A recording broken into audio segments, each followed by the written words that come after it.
Hello everyone, आज है 13 जुलाई और आज इस वीडियो में हम बात करने जा रहे हैं रिलायंस इंफ्रास्ट्रक्चर लिमिटेड के बारे में। देखिए, 35 रुपए के आसपास ये शेयर ट्रेड कर रहा है। आज भी तकरीबन 5% ये शेयर डाउन है। पिछले काफी दिनों से शेयर में गिरावट है। इससे पहले एक बहुत बड़ी रैली आई थी। बहुत बड़ी रैली नहीं, मुझे लगता है कि एक बहुत बड़ा ट्रैप आया था और उसमें काफी लोग फंस चुके थे वहां पर। काफी लोगों को लगा कि यार ये शेयर यहाँ से रॉकेट बनेगा, खरीदारी कर लेते, क्योंकि अगर हम देखने जाए रिलायंस इंफ्रास्ट्रक्चर का शेयर तो तकरीबन तकरीबन ये शेयर 2500 रुपए के लेवल से टूटकर नीचे आया था। एक बहुत बड़े प्राइस से ये शेयर टूटा है, उससे भी बड़े प्राइस से ये शेयर टूट के नीचे आया है।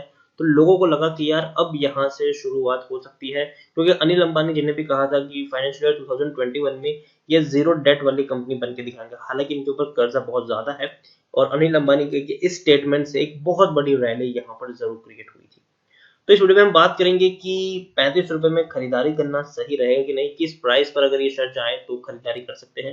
जिन्होंने खरीदारी की है उनको क्या करना चाहिए। तो देखिए, वीडियो को मैं शुरू करूँ उससे पहले अगर आपने अभी तक चैनल को सब्सक्राइब नहीं किया तो प्लीज अभी इसे सब्सक्राइब कर लीजिए, क्योंकि आगे भी बहुत सारे वीडियोस हैं जो आपको काफी ज्यादा हेल्प करेंगे। तो चलिए शुरू करते हैं। तो जैसे कि आप कह सकते हैं कि शेयर 35 रुपए के आसपास ट्रेड कर रहा है। पिछले एक महीने की हम बात करें तो एक महीने में 62% का ग्रोथ है। 21 रुपए का शेयर था, एक बहुत बड़ी रैली, एक 42 रुपीज तक पहुंचा।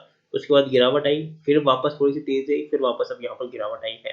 एक साल की अगर हम बात करें तो पिछले एक साल में रिलायंस इंफ्रास्ट्रक्चर की जो शेयर है उसमें कम से कम 30% की गिरावट हमें देखने को मिली है।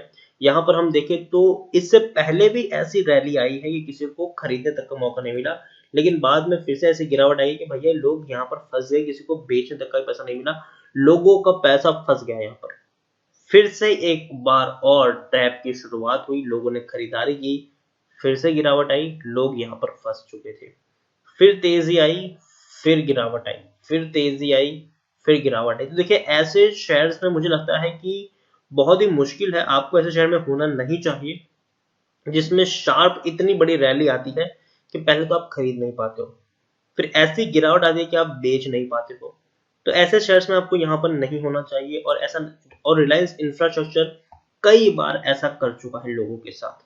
10 साल का अगर हम देखें तो 1150 रुपए का शेयर हुआ करता था ये, और 9 रुपए तक का लो भी ये बना चुका है। यहाँ पर हम देखें तो माइक्रो कैप स्टॉक है, 965 करोड़ के आसपास का मार्केट कैप है। एनएससी में देखें तो 43 लाख के अराउंड का इसका वॉल्यूम ट्रेड है। शेयर होल्डिंग में देखें तो खुद प्रमोटर यहाँ पर बेच रहे हैं, खुद प्रमोटर यहाँ पर हिस्सेदारी को बेच रहे हैं, एफआईज भी बेच रहे हैं। प्रमोटर के पास 14.70% की होल्डिंग है, एफआईज के पास 12.84% की होल्डिंग है, म्यूचुअल फंड के पास 0.01% की होल्डिंग है, इंश्योरेंस कंपनी के पास 4.77% की होल्डिंग है। प्रमोटर के पास खुद ही बहुत कम होल्डिंग है। Reliance project venture and management private limited promoter है, 10.61% की होल्डिंग है।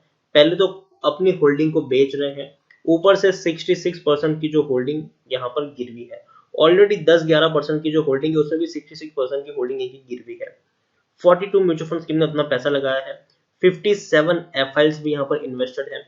लेकिन सरप्राइजिंगली मुझे यहाँ पर हाईएस्ट पब्लिक शेयर होल्डर में एचडीएफसी लिमिटेड दिख रहा है, 8.27% की होल्डिंग है। इंडिविजुअल इन्वेस्टर होल्डिंग 45.74% है। डिविडेंड आखिरी बार 2018 में पे किया था 95% का, मतलब पर शेयर 9.5 रुपए यहाँ पर मिल रहे हैं। यहाँ पर हम देखें तो टेक्निकल रेटिंग अच्छी दिखाई दे रही है शॉर्ट टर्म के लिए। पी बहुत सस्ता है, 0.9 का पी है जो बहुत कम है। इंडस्ट्री पी 10.32 है, बुक वैल्यू 397 है, प्राइस टू बुक वैल्यू 0.09 के आसपास है, ईपीएस 39 है और डिलीज तकरीबन 30 के आसपास देखने को मिल रही है। यहाँ पर देखें तो 83% लोग खरीदने की सलाह दे रहे हैं, 17% लोग बेचने की बात कर रहे हैं। और तो और आप देखिए, इसी के चलते रैली आई थी जब अनिल अंबानी जी ने कहा था कि Reliance infra will be debt free in financial 2021, और इसी के चलते एक बहुत बड़ी रैली आई, लेकिन बाद में शायद टूट के बिखर गया। मार्च का जो क्वार्टर रहा उसमें 122 करोड़ का इनको नुकसान हुआ। हालांकि इससे पहले कंपनी मुनाफा जरूर कर रही थी। मार्च का क्वार्टर बहुत ही बुरा साबित हुआ क्योंकि नुकसान इनको हुआ है। और जो सबसे बड़ी दिक्कत है वो मुझे ये लग रही है कि प्रमोटर की होल्डिंग बहुत तेजी से यहाँ पर गिर रही है, बहुत तेजी से। पिछले साल जो उनकी होल्डिंग तकरीबन तकरीबन 41% थी, आज 14.70% है, तो बहुत कम होल्डिंग है। 98% की होल्डिंग पहले गिरवी थी, आज 66% की होल्डिंग गिरवी है। और आप खुद देखिए, एफआई जो पहले 30.49% की होल्डिंग लेके बैठे थे, आज 12.84% की होल्डिंग है। एफआईज ने बहुत बड़ी होल्डिंग कम कर दी, प्रमोटर ने होल्डिंग कम कर दी, म्यूचुअल फंड पहले 1.41% की होल्डिंग थी, आज ना के बराबर 0.01% की होल्डिंग लेके बैठे हैं। इंश्योरेंस कंपनी हालांकि बेचारे फंस चुके हैं, 4.94% की होल्डिंग 4.77% की देखने को मिल रही है। ओवरऑल रिलायंस इंफ्रास्ट्रक्चर की देखो, सबसे पहले अगर मैं बात करूं तो कोई भी कंपनी में खरीदारी करने से पहले आप क्या देखते हो, बहुत सारे पैरामीटर्स आप चेक करते हो।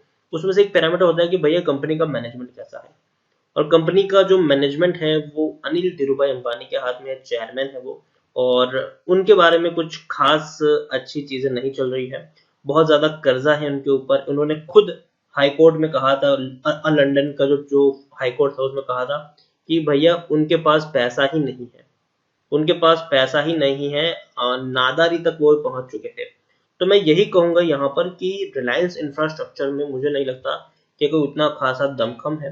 हालांकि हाँ, अगर ये अनिल अंबानी जी के हाथ से निकल कर अगर कंपनी कोई बड़े प्लेयर के पास जाती है तब हम यहाँ से थोड़ा बहुत मान सकते हैं, लेकिन अभी तो मैं इससे अवॉइड करने की ही सलाह दूंगा। मुझे लगता है कि शायद अभी भी 30 रुपए तक जा सकता है यहाँ पर।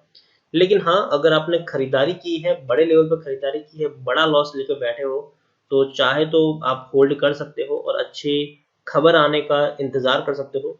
रिलायंस इंफ्रास्ट्रक्चर में अभी तो मत पूरे का पूरा ऑपरेटर का गेम चल रहा है, ऑपरेटर ही शेयर को गिराने और बढ़ाने का काम कर रहे हैं। तो मैं इससे दूर रहने की ही सलाह दूंगा। आपको ये शायद बहुत ललचा रहा होगा, क्योंकि मुझे भी काफी इसने ललचाया था, लेकिन मैंने आज तक खरीदारी नहीं की और आगे भी मैं यहाँ पर खरीदारी करने का सोच नहीं रहा हूँ। 35 रुपए का शेयर है, 35 रुपए के रेंज में मेरे पास बहुत सारे ऑप्शन अवेलेबल है, तो मैं उस पर अपना पैसा डालूंगा जो कंपनी फंडामेंटली भी स्ट्रांग है। लेकिन मैं रिलायंस इंफ्रास्ट्रक्चर जैसे शेयर में एक बड़ा जोखिम तो बिल्कुल भी नहीं उठाऊंगा। तो बाकी मर्जी आपकी है, आपको रिस्क लेना है, आपको लगता है कि कंपनी का मैनेजमेंट काफी तगड़ा है, बढ़िया कंपनी है, तो आप अपने हिसाब से यहाँ पर कॉल ले सकते हैं, लेकिन मैं यहाँ पर अवॉइड करने की सलाह दूंगा। तो इसी के साथ वीडियो को एंड करूंगा। अगर आपको वीडियो पसंद आया हो तो प्लीज इसे लाइक करें, शेयर करें। अगर आप चैनल पर पहली बार है तो प्लीज सब्सक्राइब करो। रिलायंस इंफ्रास्ट्रक्चर के बारे में आप क्या सोचते हैं वो भी आप कमेंट में लिख कर बता सकते हैं। Thank you.